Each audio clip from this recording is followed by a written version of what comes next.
Hello and welcome to the UJ Lucky Star Cooking Show, UJ What's Cooking. The University of Johannesburg has partnered with Lucky Star, South Africa's most iconic brand, to bring you the best way to cook better, affordable and delicious meals. This show is organized under the UJ Healthy Campus Program banner, which aims to enhance all aspects of well-being for students and the campus community at large. Looking to reverse the well-established trends of young adults compromising their health during their academic careers, the initiative is already having a positive impact on the lives and lifestyles of university students around the world. In this series of our UJ Lucky Star Cooking Show with the UJ School of Tourism and the Ecological Intelligence, we will have meaningful conversations that leave you inspired. The products we use offer flavors from the zesty hot chili and peri-peri to tangy sweet chili and tomato sauce for a homely, aromatic, delicious meal. This is UJTV.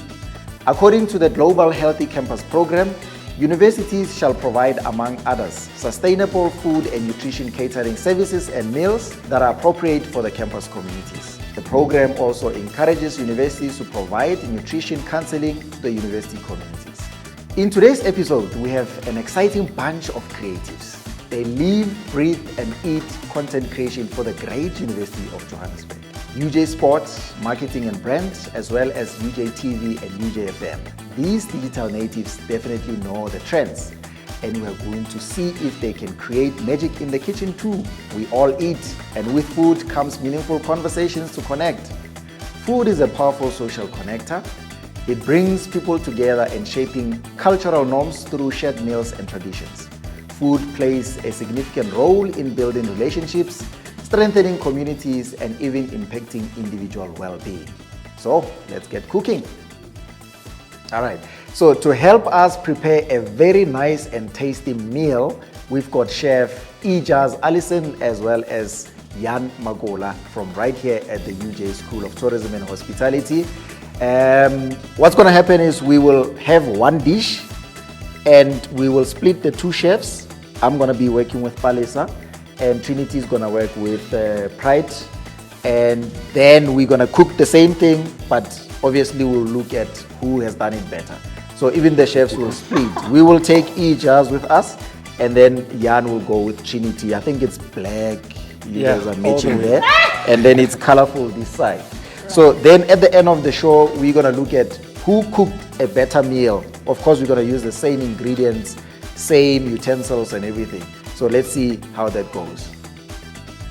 Chef, what do we have to do today? Please introduce the meal of the day and what you're looking forward to doing together with us. So today we're going to be using tuna and chickpeas as our main ingredients for Lucky Star today.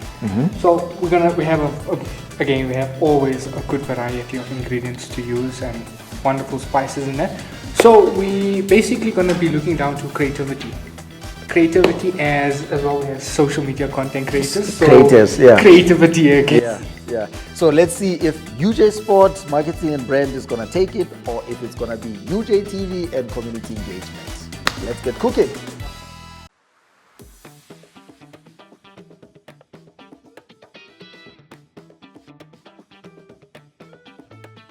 This is going to be very exciting, and I've got a couple of questions on my mind, and I'm sure you do have too, about social media. What goes into it? What are the risks? What are the opportunities? And what differentiates personal social media accounts to brands or universities or institution accounts?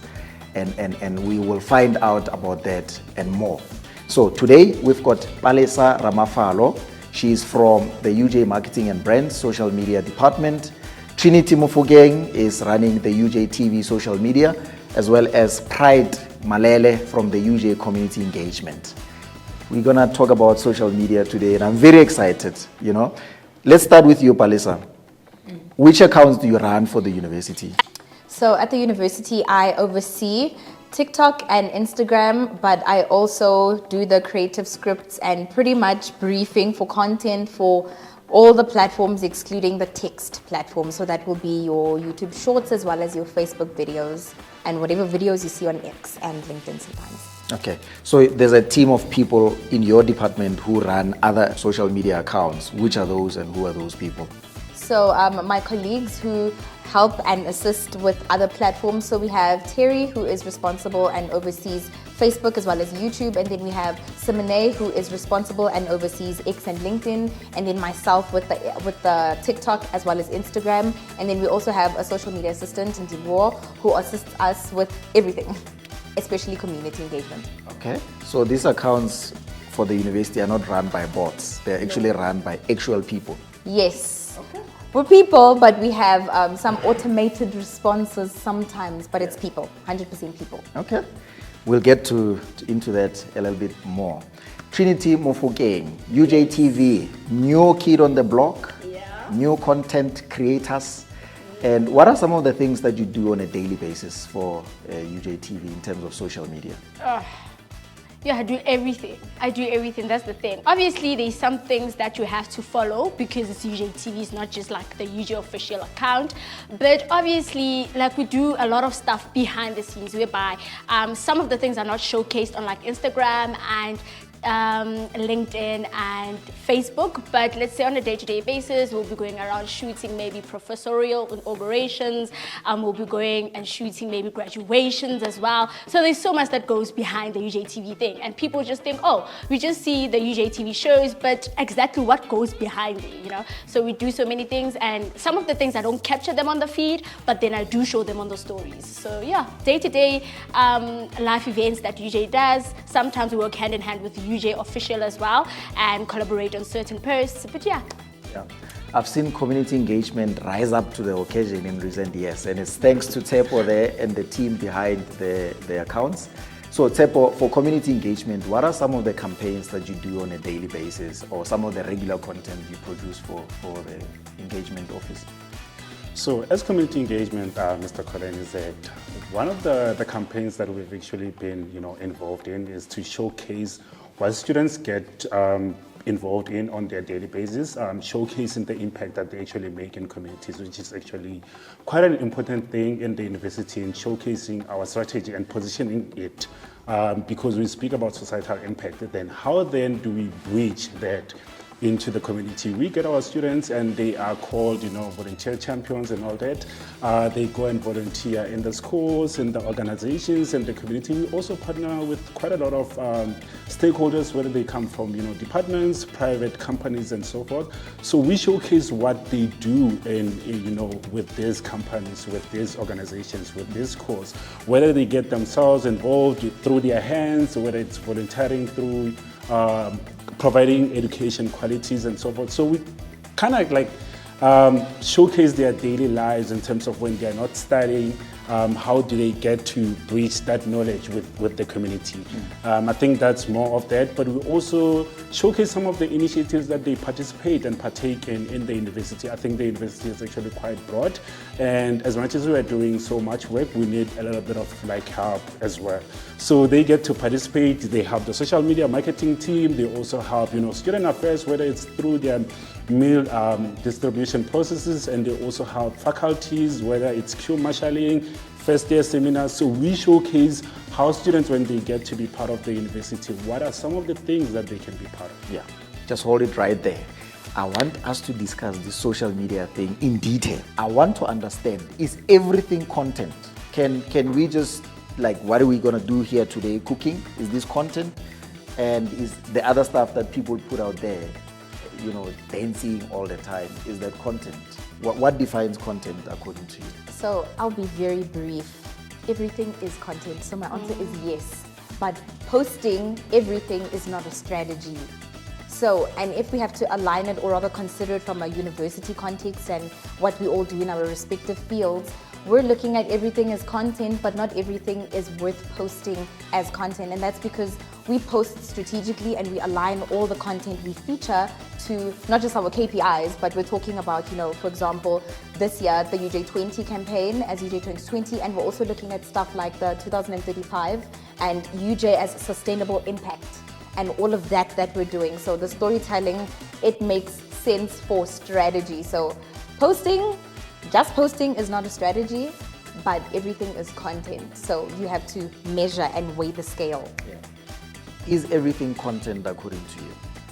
There's things that people put out there that make you want to cringe.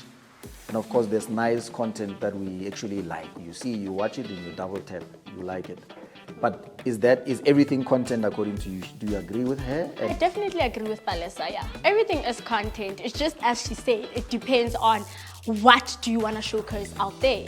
So for me personally, I feel like, obviously in the beginning, everybody will do this and that and that and that and that because they're still discovering their niches. It's okay in the beginning, it's okay for you to be all over the place. But as time goes on, see, if let's say you don't have an idea of what you're doing, see what are people actually coming to your account for. I think those are the things that you need to look at. Like, yes, everything is content, but if people don't like the specific content, why are you putting it out there, you know? And other things, obviously, privacy comes into play. You can't just post. You have to post knowing that it'll bring something, you know, in the future for you as well. Like it'll, you know, you can't just do as you please as well on social media. And also you must think of the things that you post, how is it gonna affect you? Is it going to affect you positively? Is it going to affect you negatively, especially in the long run, you know? So yeah, I mean, social media, what you post there is there for ages. It might be deleted on your side, but to the outside world, they have it on their phones. Other people downloaded it, other people saved it, other people screen recorded it, you know? So yeah, so everything is content, but in a nutshell, you must have a strategy when posting online, and especially with UJTV as well, I have a strategy. They gave me this and I need to follow that. You know, so yeah. So if you were to narrow it down specifically to community engagement at UJ, what is content in your view?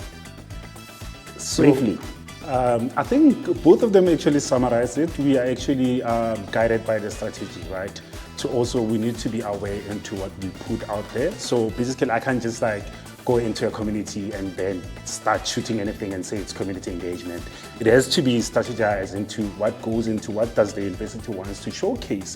What is it? What is our main business as a university? So you can't just basically take my personal life with my friends and all that and put it into the university's, social media platform. It won't really be what the university aims to achieve in terms of content. So there's difference in terms of the content that you provide, as you did indicate that there's those cringe-worthy content where, you know, some people write on their own, whatever, and there's strategically content that you have designed into what you want as whatever department or unit. Yeah. Okay.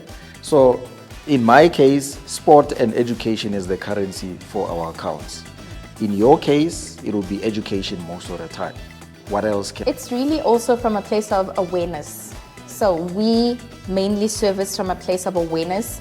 It's not as tailored as something like sports or, you know, TV station community engagement, and that's because at Central you service everybody. So yours is to market the university and its offerings at large. So for us, it's more awareness, and of course, it's awareness. We're an academic institution of higher learning, so education, yes. Yeah. In other words. And which periods of the year would be much more busier in terms of content and raising that awareness for you? It's, you know, I used to think that there is a hot season and a cold season, and, you know, there's a cooling season. And yeah, I have been proven wrong. There is a warm season throughout the year. And this is because, you know, I always say, like, UJ is so hyperactive. There's always something going on somewhere. And the truth is, you know, Trinity spoke about niches. Within the university as well, there are niches. And I call it thematic content. For example, yes, it may not be grad season, which is trending, but there's exam season, which is still going to trend. It's still a relatable topic for students. You hop on from that, schools are closing, it's semester break. You hop off from that, and if the UJ Friday, Fantastic Friday, we have something going on all the time. So you never run out of content, that's the truth, because you're showcasing how many faculties, well, from centralized perspective, inaugurations, what are they doing? There's a lot going on, so we can't run out of content. There is no cooling season. I think engagement-wise, yes. When it's exam season, engagement does dip. And when it's usually a weekend or school holidays, engagement does increase, which is evidence that our students are studying, so we're not complaining. Yeah. Well, for community engagement, your time of the year would be, I'm thinking from the back of my mind, Mandela Day or Mandela Month. That's the time where everyone goes to, well, a lot of people go to hospitals or orphanages or elderly homes to help and volunteer. or even do the cleanups in the streets together with the city of Joburg in our case. Which other parts of the year or times of the year are most busier for community engagement? I think when we are reopening, right? Remember when we are reopening as an institution, quite a lot of students, they want to familiarize themselves with the university. So what the university has actually done for community engagement is to also, the student volunteers to create a platform or an opportunity for them to actually, help the students that are coming for the first time. We spoke about first year marshalling. Most of the students that are there, they come from community engagement. They are well aware of the institution. So they get to be part of that. We always showcase it on social media. And also opening day as well. I think this year with the UJ20, we have seen quite a lot of, an increase on our social media engagement. But I think mostly, I wouldn't really say that we have like a specific time. I think throughout the whole year, and it depends on the content that is shared as well, to say that the students they quite resonate with that. We showcase when it's graduation, when the student volunteers are graduating as well. Quite a lot of people are receptive towards that and they engage with that. We showcase the Miss UJ, for an example, which serves as a community engagement ambassador for the institution as well, which there's always a spike on that. And we showcase when students are going to the communities and all that. So it's more of like if it's for a certain campus, for an example, maybe APK, for an example, obviously we'll showcase what the campus is doing and all that. The students coming from that campus, they would actually engage with that content. So I think it's students wanting to see themselves as being in those pages, and then maybe for Soweto, then there's a bit of reservations around that. But when we showcase Soweto as well, you get there's more engagement. So it's those type of things. But I think throughout the university has shown that when it comes to social media, engagement, we're actually quite doing great, and we are big. Whether it's on TikTok, Instagram, Facebook, we are always doing great. Yeah. Trinity, what are some of the risks on social media? I mean, people, usually for us that run university accounts, you would have to have your own personal account and then switch into the business account, right? Sometimes you would want to post something. Fortunately for us, we've never posted anything, out of character on our business account. But it does happen that I want to post on a business account and I forgot to switch. Then I post on my personal account, realize that, it's on my personal account actually. So I have to, delete, copy the thing and then delete, then switch and then post it into the right account. For you, in terms of UJTV, I wanted to find out the content on the shows that you produce. Which ones do you think spike up more? What do people like the most in terms of your insights? And also, what are some of the things that could be a risk, that could go wrong for you when you post on social media? Okay. So we have 3 social media platforms currently, as I've mentioned. It's Instagram, Facebook, and YouTube. But the shows mainly go on YouTube. Then we promote it on other social media platforms. So for now, I think as much as others who disagree, according to the numbers, people like in conversations. It's like a talk show, people are talking, With Campus Life, before, a lot of people used to look into Campus Life because it showcases what happens around campus, But obviously we've produced less of the content going forward because we just had a hectic schedule. But I think a lot of people love in conversations. But on the social media, like Instagram, if I'm promoting it, the numbers are less. That's the problem. But on YouTube, people are watching it because then it's a longer duration. But you just post snippets, obviously exciting snippets on Instagram and Facebook. And we also have LinkedIn as well, which is more professional as well. So I could just say in conversations, that show, and then now the cooking show is back on. So it's a new episode actually that we're having, that we're currently shooting. So a lot of people like this because people want to know more, affordable foods, why wouldn't people watch that? University students don't like expensive stuff. If I can just get something to fill the stomach, I would definitely watch that. So I think those 2 shows, in the conversations and the UJ What's Cooking or What's Cooking UJ. And then the risks, it's really dependent on, what can I say with this one? it depends what you post. What are you posting? What is going to go on your page? You can't just be posting anything and everything as well. So you're gonna be posting this, and then let's say I'm gonna be posting a personal content. Let's say I'm wearing something that's inappropriate, and I forgot that I'm actually on the UJTV. If I'm posting that, it's ruining the university's reputation, right? I could be fined for that. It's not on your personal account. No, on the UJTV's account. Remember, now I have my personal account, right? But now I forgot that I'm logged into the UJTV account. There's a switching. It happens. I'm a human being. Mistakes happen. It has only happened where I'm posting UJTV content on mine, and then I was easily, able to see that actually it's wrong. Let me delete and post on the UJTV side, but never the other way around, because I'm always cautious, and that's what should happen. If let's say you're handling something, at university, you're maintaining a high reputation, so you have to be very careful when posting. Look, am I really posting to the UJTV page, and so on, right? So yeah, if let's say I'm going to be posting something that's inappropriate on the UJTV page, like it could cause that people unfollow us, the loss of engagement.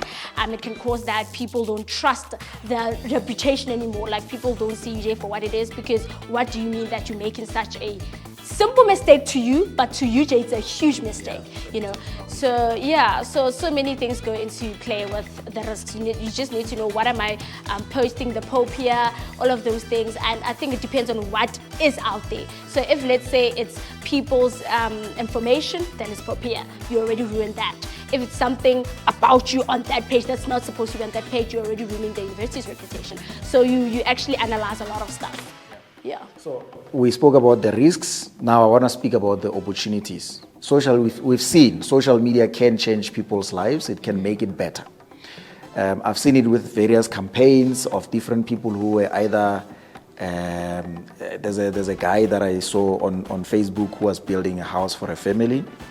The entire community rallied behind them. They were donating and stuff like that. Other people support other kids for whatever needs that they need. You can do fundraising as well.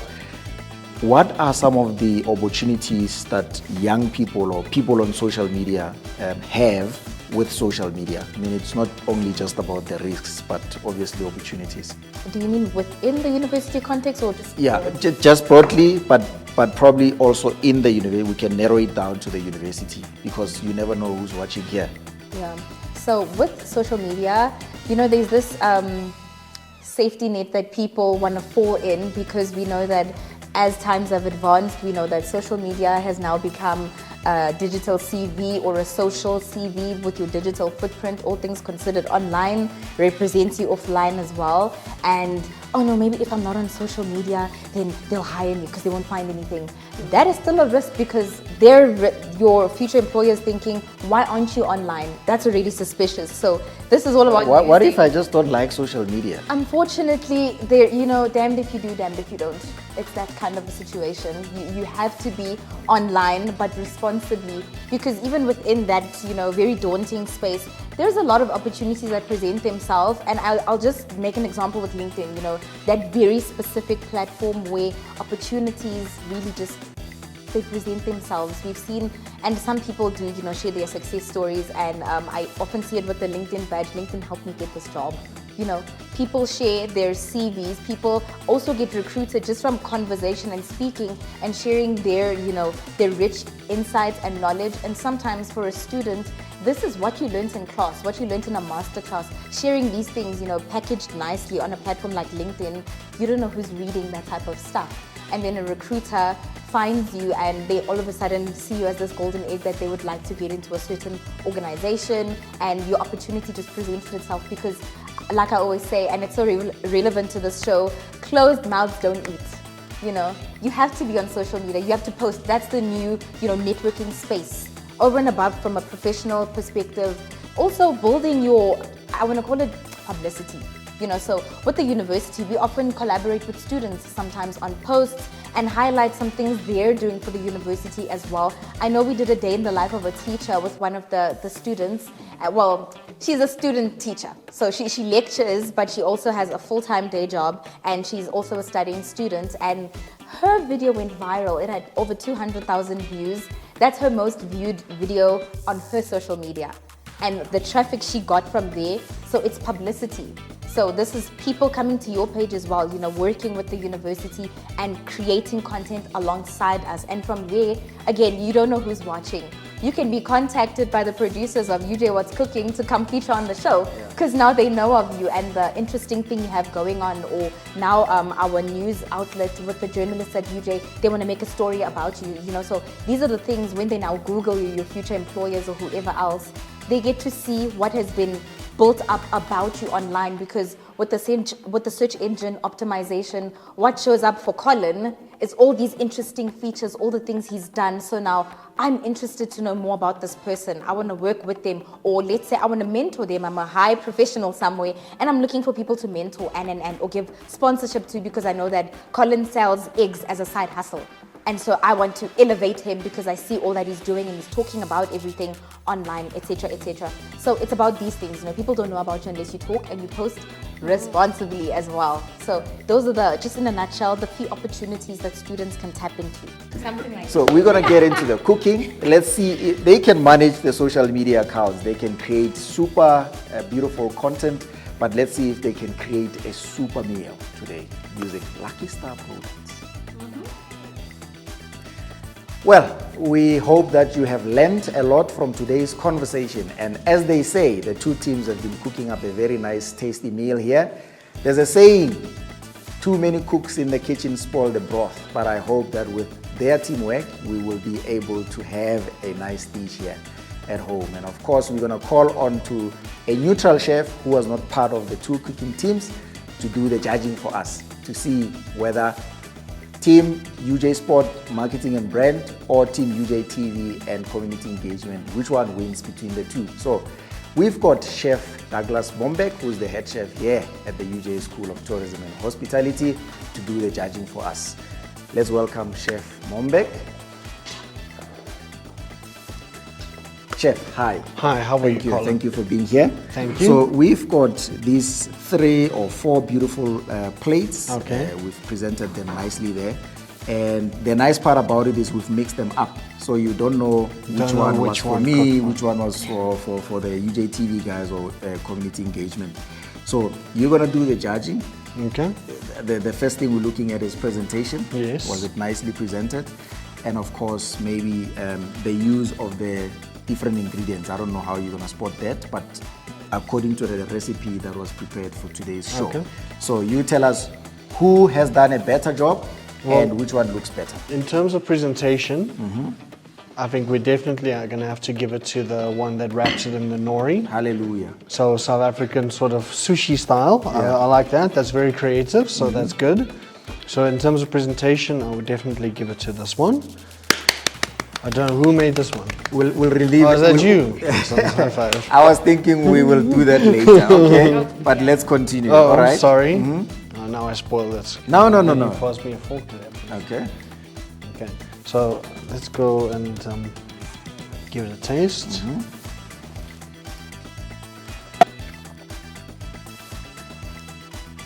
It's seasoned really nicely. The vegetables are cooked very good, so that's good. You even made a hummus. Excellent. Okay, let's try this one. I know I'm messing up your design now, but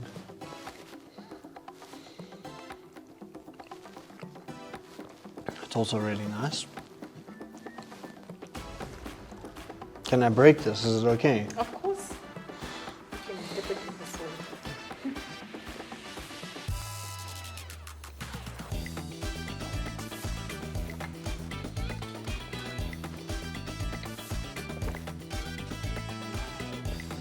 In terms of taste, this one is the best for me. Okay. Hold it. Let's continue. But in terms of presentation, this one is the best. Okay. So overall, Yeah. I would say this one. Oh. Okay. Why do you say that one? Because this one tastes nice, but this one also tastes really good. But Okay. this one is just a little bit less good than that one, and that one is far better in presentation than this one. So overall, I think this one. So what are you saying? Let me get this right. So presentation 100%. 100%. Taste. 100% presentation, 80% taste. Okay. This 40% presentation, 90% taste. Okay. So This one just needs some seasoning. There's a little bit lack of salt and something in there. Oh, okay. Well, by the way, maybe okay. Let's reveal. Hold on. Chose his winning dish. I know. If you see, this one is what? Because it's the same thing, chef. Okay, but Hold on. you dip it into the soy sauce, which gives it the salty. Yeah. But chef, now you say, look at the recipe that you drew up for us. Yes. And then listen to the recipe. Leave the presentation. Yes, the presentation stellar. Who included everything. Okay, but Hold on. Let's see it. So Yeah. there should be, this one is for the views, this one is for the taste. We just need that. And then afterwards you can say, you want this. No. Don't influence. Remember, he wasn't here when we were cooking, so he has to be neutral. So according to him, presentation is 100%. And taste is You had equal opportunity to also present your own Yes, way. that's what I'm saying, presentation of Sharp. Okay. Yeah. So I think it's a balance. It's a fair, result. They're It's very fair close. because others are winning the presentation, others are winning the taste. like it. But the good thing about it is everything is still tasting very nice. Isn't Yes. It? Yeah. So good cooks, well done. Yes. Shai Zanta. That's good. We have to taste. Yeah, but and it's if why. the essence of the dish, then That- that doesn't matter. You can't walk into a restaurant why. and order something that looks nice but doesn't taste Let me tell you Clearly, something. you've never gone to a 5-star hotel before. I like. Hold on, guys. I like the competitive spirit. You can tell they are content creators, and that's why we wanted to have content creators on the show, right? I love this. This is very nice. This is what we want to hear. This is what we want to see when we invite guests to our show. Okay. So, chef, I want to be very straight Yes. and say to you. So this and that is actually the same thing. This one was just wrapped. See, the difference is this one and this one. Yeah. That one needs salt. Yeah. The flavors are very good, but it needs salt. And by taking this and putting it into the soy sauce, It you gives get it that the saltiness, salty. which brings out the flavor Oh into it. yes, yeah. Okay. And the hummus is a little bit. Because it needed some lemon. But okay? Yeah, hummus is supposed to be a bit dry. Yeah, we were working with a chef. The chef. Yeah. Okay. So we're going to continue competing with content creation for UJ Sport, UJTV, UJFM, and of course the great University of Johannesburg through marketing and brand. And I hope that you are inspired by watching this episode. And I must say it's been fun and lovely cooking with the guests here. So please continue. The recipe is going to be shared with you in the episode, and you can continue doing the same thing as we've done here. The ingredients are readily available. It's your daily stuff that you can use. So yeah, well done to you guys, and thank you so much for being here. Yeah, we did win as well. We did win. Yeah, we did win. Well done. We want the taste, but yeah. You win the taste, we win the presentation. And this is all we had for today's show with our guests, and thanks to you for watching. I hope that you feel inspired to do more and to be great after that hearty conversation with our guests. Please share with us your cooking tips and experiences in the comment section. It's always great to cook and enjoy food together. Continue cooking with Lucky Star and the UJ School of Tourism and Hospitality as you work on your next best thing. Catch another episode of UJ What's Cooking next week, same time, same place. And subscribe to UJTV on YouTube. Follow us on all social media platforms at UJ Sport, Lucky Star, STH, and the Center for Ecological Intelligence for sport updates, recipes, and inspiring daily content. Keep cooking with Lucky Star and find joy in the great taste of home.